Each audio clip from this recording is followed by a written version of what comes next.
Hey guys, welcome back. This is going to be part 7 of Pandemic Definitions 101, and I'm going to split the playlist at this point. So the first 6 videos said before a pandemic, and these next 2 are going to go in the next playlist, and that's going to be titled During a Pandemic. Now, let me lead by saying that I am not implying that we are in a pandemic, though a lot of people believe that we are, but these definitions would become very, very important to you if you had moved past cluster, outbreak, epidemic, and into global pandemic status. And that is the reason for me moving them into that section. So this video and the next one are going to be a little bit longer, but these are dealing with things like vaccine development. And so this is information that will become very, very important to everyone moving forward. And so I want to be a little bit more detailed, because when they say vaccine development, that's, a very vague, broad, and general term. And I think it could become important to a lot of people, definitely to myself, what they're talking about. So let's dive right in.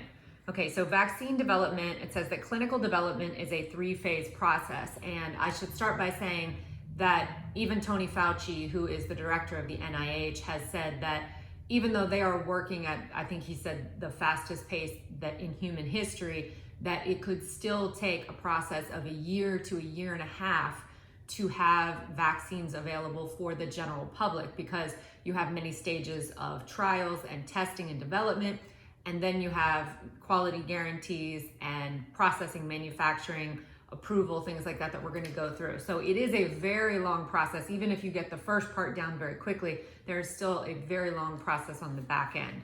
So during phase 1, you would have small groups of people receiving the trial vaccine.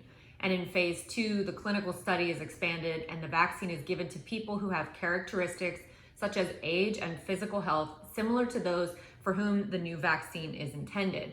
Moving into phase 3, the vaccine is given to thousands of people and tested for efficacy and safety. And many vaccines undergo phase 4, formal ongoing studies after the vaccine is approved and licensed, but that would be obviously after the fact. So we're looking at those first 3 phases. So the first of those stages would be an exploratory stage. And a lot of this being very technical, I'm going to try to stick to the actual definition. And so it says this research intensive phase of the vaccine development process is designed to identify natural or synthetic antigens that might help prevent or treat a disease. Antigens might include weakened strains of a particular virus. So they're exploring their options. They're trying to identify a vaccine that works. Preclinical stage is research carried out in a lab and on animals, and it includes identification, discovery of relative antigens, creation of vaccine concept, evaluation of vaccine efficacy in test tubes in animals, and manufacture of the vaccine to good manufacturing practice standards. After that, you would move into clinical development, and that is when the vaccine is first tested in humans, an important stage. And it covers 4 stages over several years, but of course, I'm sure that will be fast-tracked in this situation. From initial clinical trials in humans, phase 1, right through to introduction and beyond, which is of course phase 4. Clinical development is built on rigorous ethical principles of informed consent from volunteers with an emphasis on vaccine safety as well as efficacy. So this is when they're kind of rolling it out to a smaller group of people who have signed off and said, yes, I'll basically be your guinea pig. And they're testing it for efficacy before they move into larger scale trials. Okay, so after all of that happens, then you go into regulatory review and approval. The FDA's evaluation to assess the safety and effectiveness of each vaccine. In addition to evaluating the results of the clinical trials, FDA scientists and medical professionals carefully evaluate a wide range of information, including results of studies on the vaccine's physical, chemical, and biological properties, as well as how it is manufactured, to ensure that it can be made consistently safe, pure, and potent. All right, so once we move past that, we're working with a viable vaccine. Now we have to manufacture it. Once a vaccine is licensed, the FDA regularly inspects vaccine manufacturing facilities to make sure that they are following strict regulations. Vaccines are manufactured in batches called lots, and vaccine manufacturers must test all lots of vaccines to make sure that they are safe, pure, and potent. Vaccine lots cannot be distributed until released by the FDA.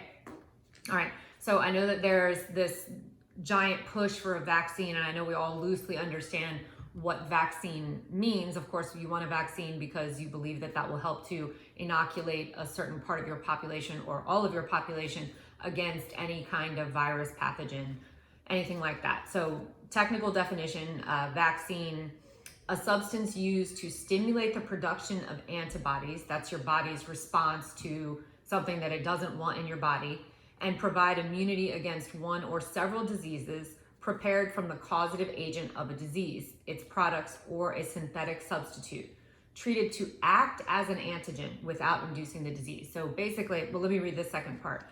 A vaccine works by training the immune system to recognize and combat pathogens, either viruses or bacteria. By injecting these antigens into the body, the immune system can safely learn to recognize them as hostile invaders, produce antibodies, and remember them for the future. So it's basically like you take the virus and you kind of, what would be a good way to say it? To take the powers away from the virus to make you sick, but to give your body the ability to recognize, oh, that's this particular virus and this is how we're gonna deal with it. And so then your body begins to spool up and produce antibodies to kill the antigen, which is the thing that you don't want in your body. So antigen would be the virus. Antibody is your body's response to that virus to help to kill that virus and help you to survive. So that is what the purpose of a vaccine is. Now, a large concern here is that we do not have what's called herd immunity. So herd immunity means that, for example, the flu, we have herd immunity against that effectively because a certain amount of the population goes out and gets the flu shot. And so as a result, there is a giant portion of the population which has immunity to the flu, thereby reducing the number of transmissions within a certain population. So this is what this means, herd immunity. Okay, now case fatality rate is also called CFR, or case fatality risk, or case fatality ratio. It is the ratio of deaths from a certain disease to the total number of people diagnosed with this disease for a certain period of time. So if 100 people had it and 10 people perished as a result, then you would have a case fatality rate of 10%. So that's what that means.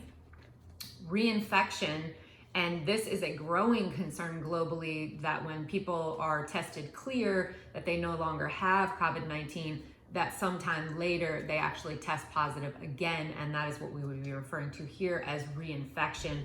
So infection following the recovery from or superimposed on infection of the same type.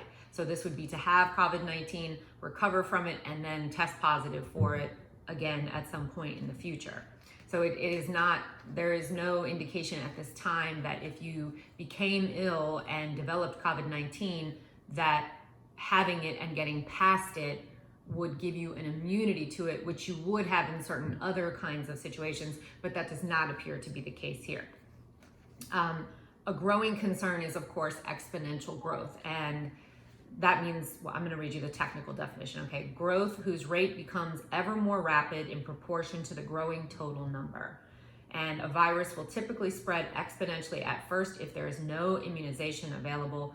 Each infected person can infect multiple new people. So this is why that herd immunity becomes so important, because if you have a population and nobody has immunity to it, the virus is able to fast track transmission inside of that population because nobody has immunity to it. So there's no way to slow it down once it's kind of been introduced to that population.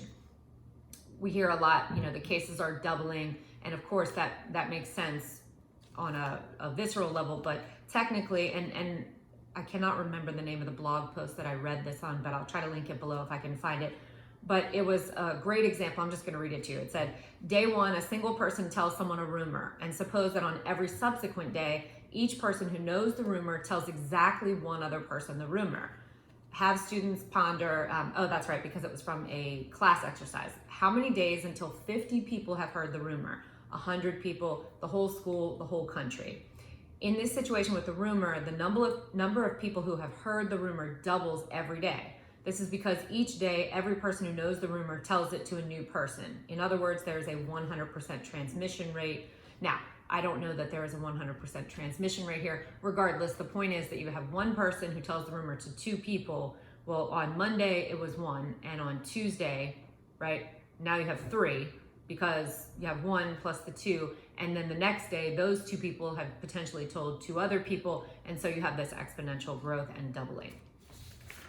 All right, the peak, which is what seems to be happening in China, it's difficult to say because it's hard to ascertain whether or not the numbers coming out of China are based even loosely in reality. I genuinely hope that they are. If that is the case, then what they would be experiencing is the peak or coming out of the peak. And so the peak month of activity is the month with the highest percentage of people testing positive for whatever the virus infection is during that particular epidemic or pandemic. So conversely, post-peak, post-epidemic would be when you're on the backside of that. So, if you're here, you have, cluster, outbreak, epidemic, pandemic, potentially, peak, and then post-pandemic. And then you would have two things that would happen after that. So after that, you would either have eradication, which is the complete destruction of something, and there are certain viruses which have been eradicated, thank God, or something becomes endemic. And I talked about this in one of my earlier videos, and that just means that it's regularly found in the population.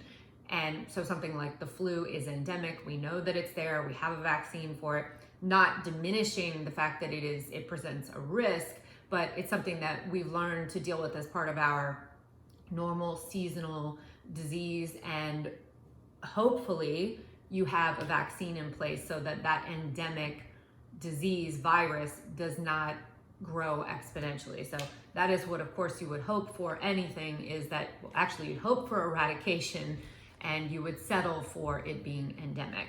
Okay, so that is going to be the end of video 7, and I'm going to shoot video 8 here in just a second. And that is also going to be a really important video. If you guys found this helpful, please feel free to leave a like, a comment, or subscribe if you want to see when my new videos are uploaded, and just click that little bell notification so that you will be notified.